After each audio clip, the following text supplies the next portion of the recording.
Okie, now let's set some goals for this month. Number 1, complete the workbook entitled Recovery of Your Inner Child. I bought this book after several recommendations were made to me. I'm hoping it will help me identify when my inner child starts whining about something, poor me, etc.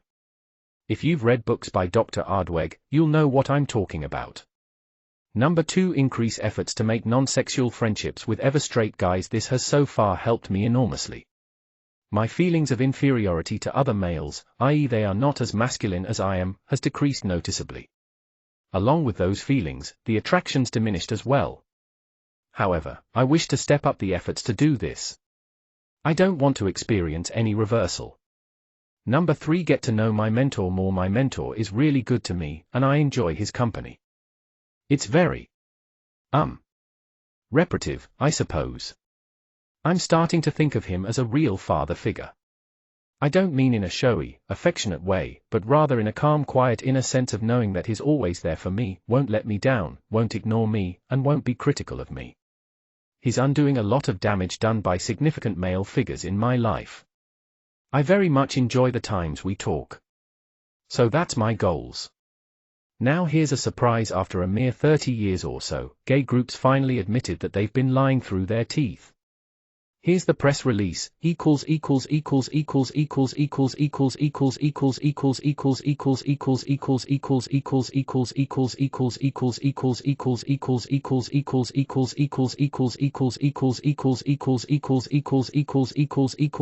homosexual advocacy groups admit 10% fallacy by Ed Vitagliano, a gay press. For decades, homosexual pressure groups have claimed that, since 10% of the population is homosexual, public officials should give credence to their political demands.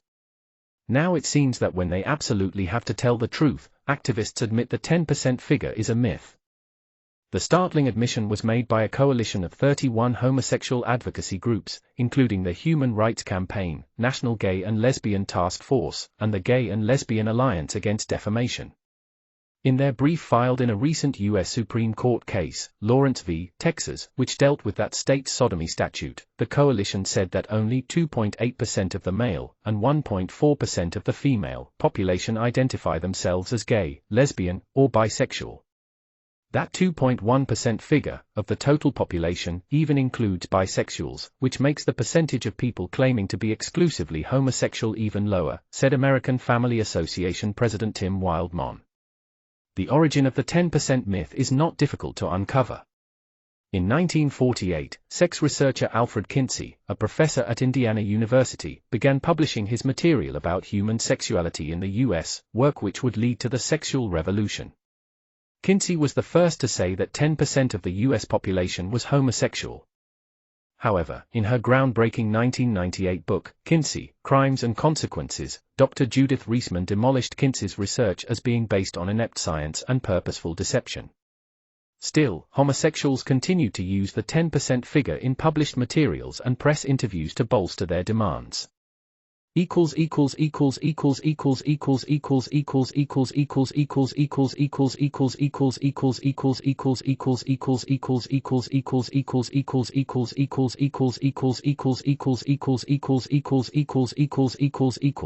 only takes over 30 years of research directly contradicting the myth to overturn it. Geez, these people aren't stupid or anything, are they? Of course, it'll probably be another 30 years before the 10% figure drops out of the public mind. It makes you wonder how many other things the anti-gay groups lie about, doesn't it? Lies about genetics and homosexuality being unchangeable come to mind. Clarity, you know, perhaps it's that strange feeling of euphoria you get when you first recover from a cold, and your mental faculties return to normal, or maybe it really is something new. An increasing sense of clarity. One realizes just how much same-sex attractions have dominated your thinking, emotional makeup, likes, dislikes, and attitudes when you finally recover from it. It really has. Perhaps it is just me, or the way I feel right now, but when I look back and contemplate it carefully, I can see that it dominated my mind. I do not simply mean the constant search for love and affection, or the stresses, but how it would always be something held in thought. The attractions. The desires. It is one of the constant features of daily life. When that starts to decrease, and it is less dominating, you start to see the world around you in a different light. You are no longer looking at it from the same perspective. Those thoughts and worries do not concern you anymore. You start noticing other things, and you can see the big picture, how really trivial and insignificant all the struggling has been in the grand scheme of things, and how many other important parts of life there truly are. A few months ago when I started this diary, I described SSA as a dank prison, which kept me in captivity for many years. Now I can appreciate just how much that statement was true. It did not just manipulate and restrain my life, my emotions, and my desires, but also my whole way of looking at the world around me. What I have been under is not merely a form of psychotherapy. It's a liberation. Liberation from the old pattern of thinking. Liberation from a prison so insidious that when you are incarcerated in it, you don't realize you're being restrained. Until, that is, when the day finally arrives to be set free. Hurt. One of the characteristic things of SSA, partly caused by a lack of gender identification, is experiencing feelings of devastation and complete rejection when excluded and or ignored by other men. Today, and the last couple of days, have been particularly bad in this regard. Tonight a guy sneered at me for no real reason. I said goodbye to another guy who simply ignored me. Today in a team-building exercise, as part of my training at work, we had to line up in order of height, for a stupid reason I won't go into. And, of course, I was the shortest male in my team. Well, that was just great. I've tried befriending some of my male colleagues, but it's like trying to converse with a brick wall, especially with those of my age group. The girls of my age, on the other hand, are easy to talk to, at least to me. Which, I suppose, is quite good because some of them are quite attractive. On the other hand, that is not what I need right now. I need to identify with other men, especially of my peer group, as the last thing I need is to be so underconfident around other guys that I simply stick to a group of girls. For example, yesterday during a coffee break, after I sat down at a table, I observed that over the course of a few minutes, with everyone moving around and changing seats, I ended up sitting at a table of all girls, women, with me being the only guy there.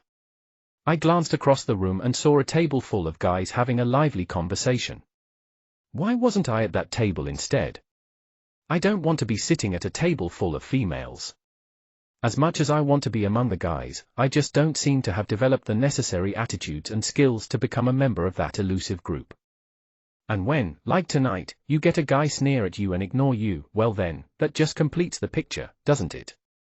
Not only are you feeling excluded from the gang of guys, that no guy seems interested in you, and that no guy seems to want to talk to you, but you've also been ignored and sneered at by them. So, the result of that is that I feel like crap. The rejection, the disinterest, and the not being good enough. At one time, this would have made me want to spontaneously act out sexually or look at porn, or whatever. It would have triggered strong homosexual feelings mixed with deep feelings of inferiority, frustration and, to some extent, depression. Instead, however, I just have the feelings of inferiority, frustration, and depression without any sexual feelings at all. The insight has removed the deceptive sexual aspect completely, but the problems remain. Simple-mindedness. Many men who look into reparative therapy, gender affirmation therapy, come up with all sorts of reasons, i.e. excuses, as to why it doesn't apply to them. I've talked with a few of these self-proclaimed special cases. You see, the common symptom picture doesn't fit them absolutely perfectly, and some things don't really seem to apply, at least from what they've read, therefore it obviously doesn't apply to them, and their homosexuality must therefore be genetic. Oh, how flawed and simplistic their thinking is. It usually happens like this: they hear of the SSA therapies, so they read a little about it, rarely a book. 9 times out of 10 they are already convinced that they were born that way, so their investigation of therapy starts off as a search to see why it doesn't apply to them, so they can reinforce their own born gay assumption, based on such hard scientific evidence as always feeling this way as far as I can remember. Of course, the inevitable happens, and, oh shock horror. The typical rough symptom picture outlined by change therapists such as the famed Dr. Joseph Nicolosi doesn't apply. Hence, they are vindicated. This doesn't apply to me, I was born this way. Oh goody, I can continue being special and tragic, I'll always feel this way. Now they can continue to accept who I really am and not worry about any possibility of any unwelcome change. Their understanding of therapy is, of course, rudimentary and backwards. For a start, they assume that one must fit the typical symptom picture. But really, who does? While I have many of the common elements of it, I certainly don't have all of it. And what's more, it is never as it is exactly described in therapy books. It's not supposed to. Such things are a guide, that's all, it's not a rule book. It's really a guide for professional therapists to learn from, and gradually map out the most likely contributing factors to your own personal SSA development. It's not an exact mold to fit you in. Secondly, they come up with little flawed, logical arguments as to why such and such of the typical symptom picture doesn't apply to them. A common one is, I have the exact same relationship with my father as my brother has, and he is straight. Therefore, they conclude, the father element of the typical symptom picture cannot apply to them, and it must be something from the magical gay genie that made them gay. Of course, who said that a relationship with father is even part of their personal SSA development?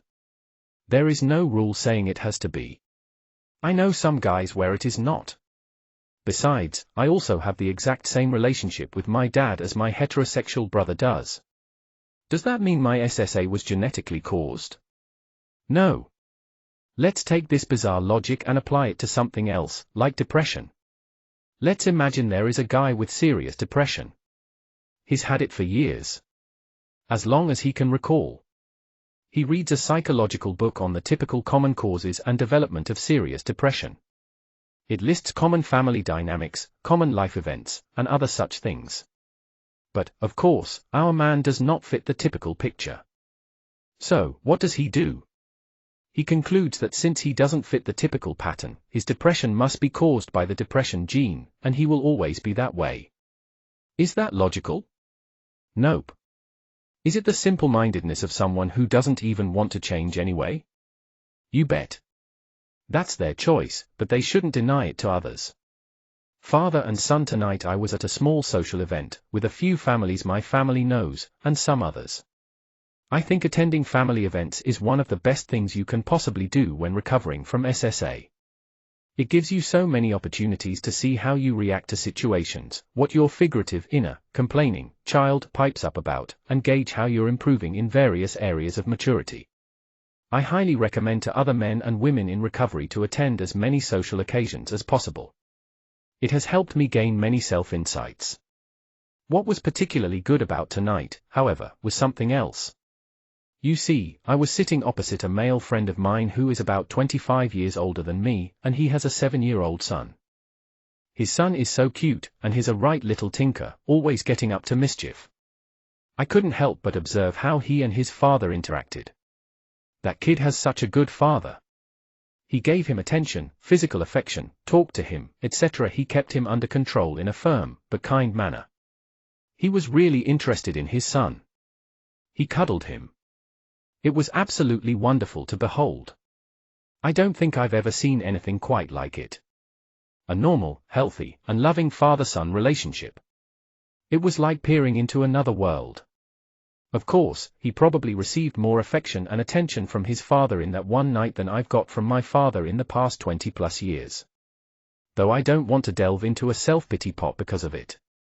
I just want to keep in mind this wonderful thought of how that father and son interacted. It was so nice, it really was. That's how a father is supposed to treat his son. It warmed my heart, it really has. That little boy doesn't realize how lucky he is. I also noticed how his mother didn't smother him in any way. Whereas, on the other hand, my mother constantly asked me stupid questions about what I was eating and then belittled and made fun of me for wanting to drink a beer, implying that I'm not mature enough to drink. You have a beer. Huh. Stupid thing, bitch.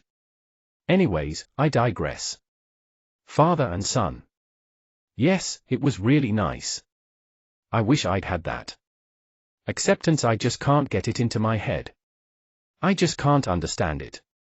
It just won't sink in. If you've been following my diary, you'll be aware that another guy, a very masculine guy I was in awe of, has befriended me and actively pursued a friendship with me. And it continues. The thing is, this is really starting to puzzle me. Today I went to the gym with him, and as always I'm worrying about how well it went, if I talked too much or too little, and hoping that I gave a good impression. I felt like I'd failed in all respects. Yet, he still accepts me for who I am. He still wants to spend time with me. And he still enjoyed my company. There was no rejection. No ignoring me. No making me feel left out or that I don't measure up. It was just a zero pressure, all things are cool, typical night at the gym. That may sound entirely reasonable, perhaps unremarkable, to you, but from my perspective this is extremely puzzling. Here I have a thoroughly heterosexual and masculine young man who accepts and affirms me as a male. Someone whom I felt inferior to accepting me as an equal. But, how can I be equal to him? How could I possibly be good enough to match up to his level of masculinity, maturity, and confidence? What on earth could he see in pitiful little me? I know I'm overreacting, and that my reaction to this situation is entirely neurotic, but that's just typical of SSA. This cornerstone of SSA, inferiority to other males, is a problem. You have all of this admiration of other men's masculinity, the other guy is all man compared to oneself, covered up in a cocoon of sexual feelings. The better the other man is than oneself, the more masculine, the cuter, the fitter, the taller, or whatever, the more attractive he is. He has something I do not. The conclusion I finally came to after mulling all of this over my mind all evening is that he could only have accepted and affirmed me for one reason, because he considers me his equal. Yet, this person is a young man. So, logically, that must mean I'm a young man too, just like he is. This simple fact is difficult to take to heart. So, this guy is telling me you are a young man just like I am. Interesting. It reminds me of what ex-gay Alan Medinger said about only other men being able to tell you that you're a man. So, that means I'm a guy just like my friend is? Cool. Took a risk. Earlier in the week I went to the gym with that buddy of mine who I was originally in awe of, until I got to know him better. I've been to the gym with him many times, so that wasn't particularly remarkable. What was exceptional in this case, however, was that I sort of told him about my SSA problems, but in a strange way. You see, I told him about all of my masculine inferiorities and many of the things that have and continue to contribute to my SSA. The only thing I didn't tell him about was the SSA itself. I also asked him a series of stupid questions about heterosexuality and heterosexual feelings. My excuse was that it sounds strange, but I only started noticing girls 6 months ago, I said. To my surprise, he said that he only started noticing girls when he was about age 20. Note that this guy is entirely heterosexual and is also married. It was amazing, I'd really managed to hit lucky with this one. He was so understanding. Also, he offered me advice on things that I'd been puzzling over for quite some time. He told me that I should really concentrate on hanging out with the guys more, and not worrying about girls until I feel that I'm ready. After that I opened up to him entirely about how much I needed to associate with other guys, and how I had recently got a mentor to act as a substitute father. We sat talking for ages. He said that if I ever needed to talk or ask any more questions, he's always happy to speak to me. I felt as though I'd suddenly gained a caring older brother. It sounds a bit corny, and a bit stupid, but I felt as though we bonded. I know, get the sick bags out. But anyways, it was fantastic. I'm glad I took the chance and risked confiding in him. I know that not everyone would have reacted like he did, so I'm especially pleased that I have got to know this guy. Smiley face. I look forward to continuing my friendship with him. New stuff on NARTH. I'm going to see my mentor tonight, and I'm really looking forward to it. Before I go to see my mentor, I thought I'd write a new entry about the gay animals mythology and those who are gullible enough to blindly accept it. A TV program on Channel 4 here in the UK ran an investigation into gay animals. In the show, they said that colonies of sea birds, like penguins and puffins, that consist entirely of female birds, while the males go away for food, are actually lesbian communes. So, the next time I visit a seabird colony when on holiday up in Scotland, or wherever, and I see a group of nesting puffins, I should say to myself, oh, what a large lesbian commune. Yeah, right. Also, they showed footage of 2 female dolphins. One sniffed the other's reproductive parts. This is generally thought to be either communication, or an attempt to find out the other's current reproductive state. But this documentary suggested that it might be something more. Oh, yeah, okay, whatever. So the next time I see a dog sniffing the butt of another dog, I'll just have to remember that they are really being bi-curious. Another thing I utterly scoffed at in this documentary, one woman who studied gay sheep was asked approximately how many sheep are gay. She hesitated for a moment and said 10%. Ha ha ha ha ha ha ha ha ha. Okay, yeah, right. It's obvious she said this because the gay rights activists have for decades said 10% of humans are gay, which, of course, is wrong. Having said that, there is some film footage of male animals trying to hump other males, sometimes with an erect penis. However, to say that the animal is gay is quite a leap of the imagination. In the 70s, experiments with rats and hormone injections showed that injecting various amounts of hormones into rats made them hump others of the same sex. Did this make them gay? Or did it simply confuse their animal instinct? A few years ago there was a bit of an uproar about toxic chemicals being released into the Thames River in England. This, apparently, caused some fish to grow the sex organs of both genders. This is obviously a deformation caused by pollution, but would the gay rights activist people tout them as transgender animals? If this kind of cross-gender deformation can occur easily in animals, could this not explain much of the perceived gay behavior? Are the animals that will only hump members of their own sex not simply confused in their instincts? One of the more famous and persuasive arguments for gay animals is the story of a research team in the jungle finding two female primates rubbing each other's private parts. The thing is, monkeys and all related creatures have often been observed taking part in all sorts of sexual activities.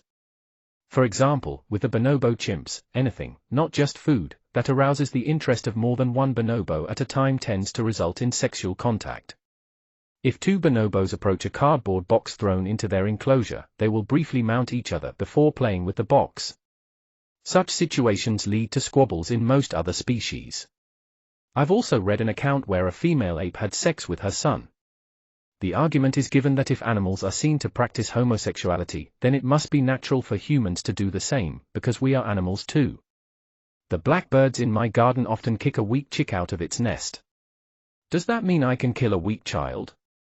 My family's cat has actually killed other cats in the neighborhood for food, dominance, and territory.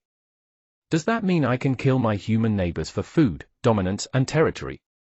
After all, if animals do these things, and I too am a member of the animal kingdom, then that means that for me it is also okay, normal, natural, healthy, and beneficial.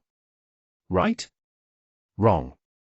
Chat rooms. I came across an old article about chat rooms on the NARTH website. Boy, did that bring back memories. The article is incredible, it's almost like it was written by me. Everything the guy describes is exactly how I felt in the past, the only exception being that I was not in therapy at the time. He hits the nail on the head with so many things. For example, talking about entering gay chat rooms, I really do it more for the rush, to indulge the possibility of meeting someone, and how it is comforting that someone wants to do something with me. Just waiting for someone to strike up a conversation and pay me a little attention, emphasis in original. Then, of course, he describes the inevitable outcome when you mix loneliness and horniness in a gay chat room. There's a hungry desperation that'll make me settle for almost any guy. The longing is more than the natural craving felt by regular guys, there's a near unstoppable obsession that goes along with it. I used to feel this way often. Sometimes it was as if I was a puppet on strings. Then of course, after having met someone for sex you experience self-esteem issues that would make Charlie Brown seem confident, and a feeling that I've done something that has somehow robbed me of my masculinity and my claim to being a man. Of course, if you do it often enough, the feeling is buried deeper and deeper as you come to rely more and more on your next sexual encounter.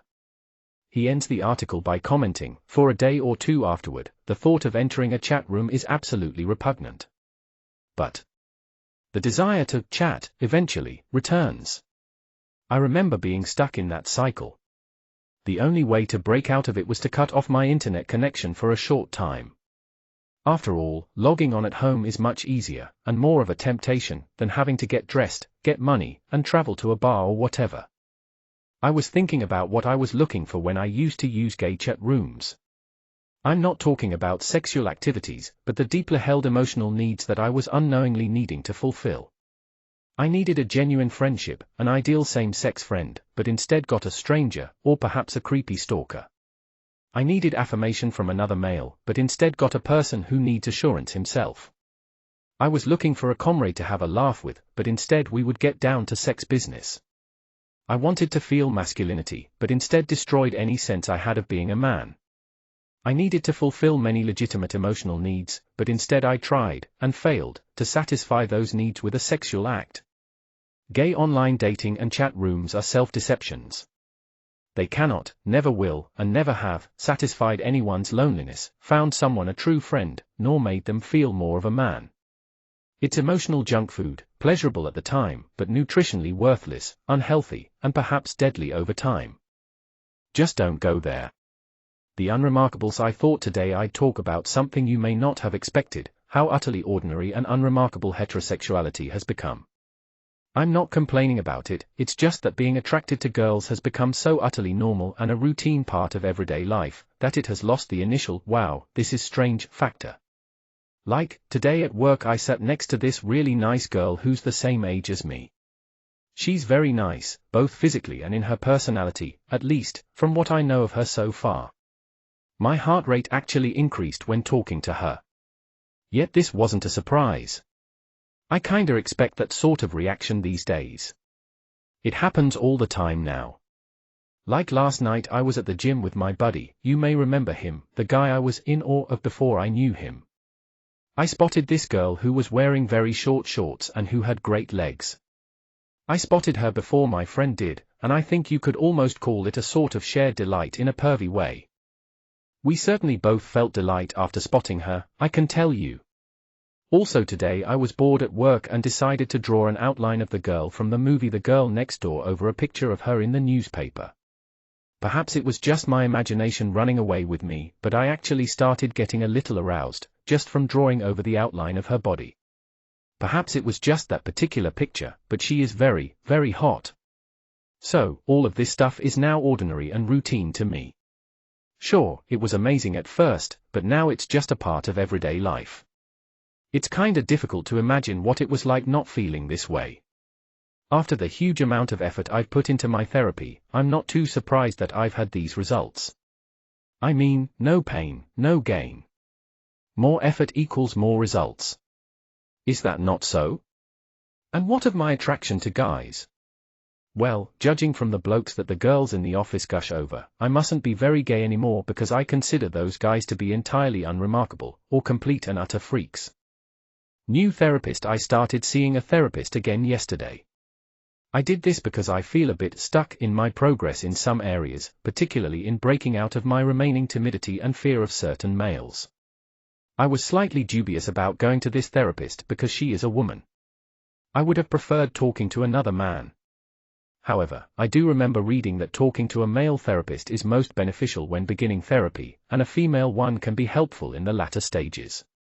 Since I've already made much progress and developed much heterosexuality, I guess I can get away with having a female therapist. I took the advice of peoplecanchange.com, part of it is in how you address the problem. If you tell a prospective therapist, I want you to help me to become straight, they are more likely to say, that's impossible, or unethical. If you tell them, I need you to help me feel like more of a man, and more connected to other men, or to help me forgive my father, or break away from my smothering mother, or release anger, or overcome sexual addiction, or heal sexual abuse. All of these things any competent therapist should be able and willing to work with you on. Homosexuality is a symptom. Heal the underlying problem, and the homosexuality takes care of itself. I realize that I do not have to find a therapist who is already fully versed in reorientation and reparative gender affirmation therapy. Just a regular therapist can help with the things I've identified as contributing factors. So anyways, I described to my female therapist my family situation and my background growing up, and what I've been like during my teenage years. After a little while, she came to some initial conclusions as to why I had developed a fear and slight timidity toward other males.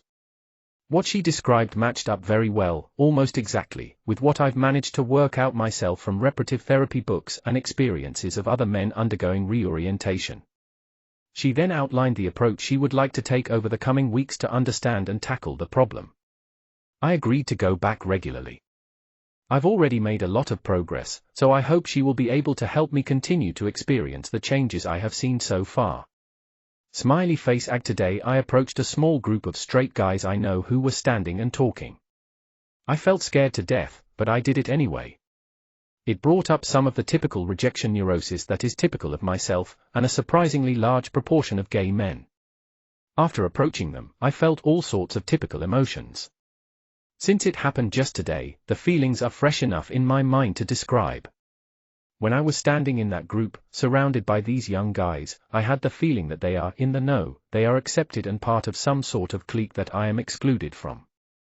When I approach them I feel uncomfortable, as though I am an outsider, intruding on their privacy and violating their exclusive group. They have in-jokes, private quips and familiarities that I am ignorant of, which make me feel all the more different, excluded, and inferior. It's like being back in school. I'm not part of the gang. They are the cool kids who hang around together, and I'm just the excluded guy who wishes to be accepted by them, but never is and ends up feeling excluded, ultimately made to feel inferior. Of course, I'm doing what I should not be doing, according to therapists. For a start, I'm blaming myself, thinking that I am at fault somehow for being excluded and supposedly unacceptable. My mind cannot even consider the idea that perhaps I am just as good as they are and, at least on the outside, I appear to be no different than they are. Sensitive, it seems, to rejection, that the smallest most insignificant thing can appear to be a huge put-down, especially from another male. After I left the conversation, I felt an overwhelming inferiority and as though there was no way I could fit in with such guys. I felt as though there is no point in trying to, I can never match up to them. I may as well stop trying to talk to them, stop taking an interest in what they like. I can never be as good as they are, I'm hopelessly inferior. But of course, I recalled, that is classic defensive detachment. I'd just be giving up, in order to protect myself. I know I've written about this at length before, so it's obviously something I have made little progress in overcoming. I think I know what the main topic of conversation will continue to be with my new therapist. This is something I need to overcome.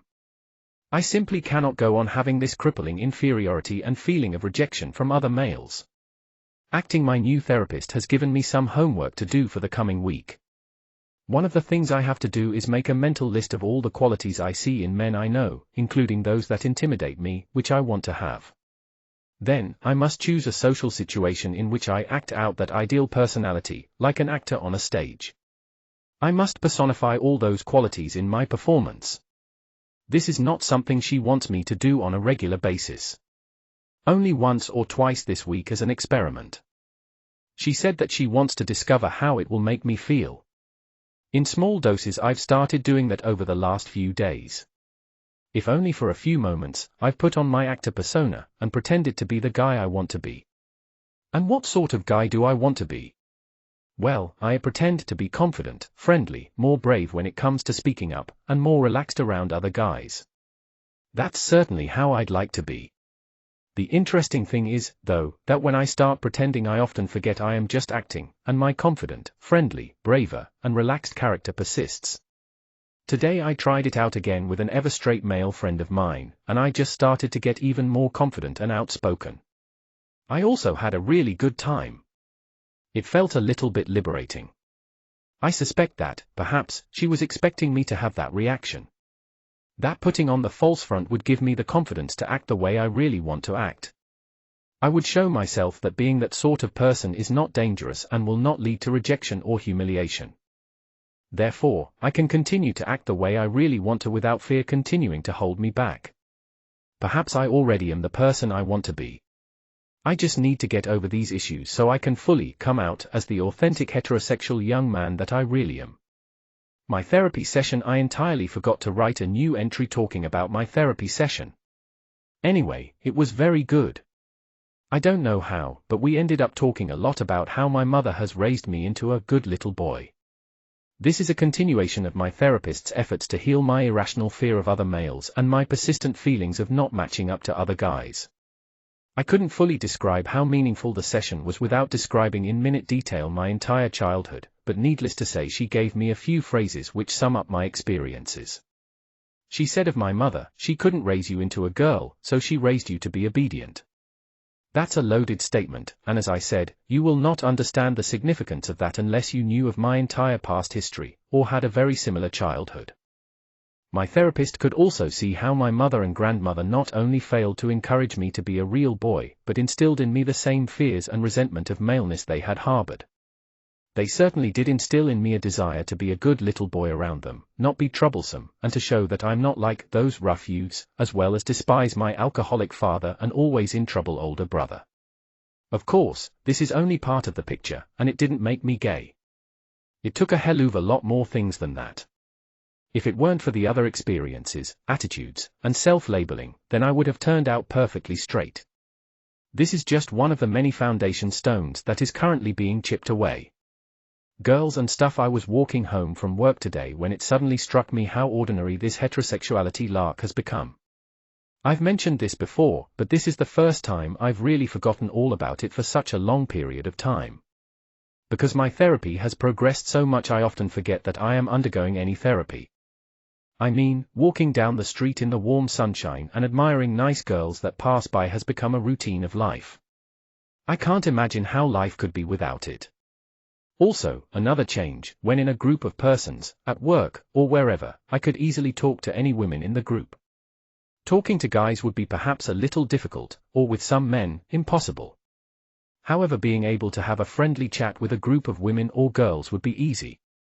My male friends have actually envied my ability to talk to girls and make friends easily with them. Yet now, a change has occurred. For some reason I am now finding it difficult to talk to girls. It's almost as though I can't think of what to say, I simply don't quite know how to relate to them. In certain situations, this forces me to speak to guys instead, because I feel more comfortable with them. That's a major change for me. So I guess these are all good signs. Tonight I went out with my friend whom I've been going to the gym with regularly. I felt a bit awkward when he went out the room for a little while and I had to talk to his wife. I simply can't talk to women anymore. Actually, I said friend, but I'm still too afraid to call him a friend. It's too risky. I don't want to call him a friend or think of him as a friend, because that's making me too vulnerable. He may let me down, and I can't trust him. I still can't figure out why he hasn't rejected me yet. Evidently, defensive detachment is still somewhat an issue for me. Comfortable. This is strange. I'm starting to become easily comfortable around other guys and entirely accepted and in the know by them. Specifically, the guys at work. Any feelings of inferiority have dropped away, an exact sameness and nothing special feelings have arisen. Trying to sneak a quick look at a nice girl sitting opposite me on the train, without seeming like I'm perving on her, is common. Actually, I'm still wondering exactly what is proper behavior in that regard. I don't know, it's all new to me. I'm assuming it is grossly impolite to look at a girl in a "I'm admiring your physique" sort of way. Though I'm sure some girls would enjoy it. I guess that depends on what they think about me.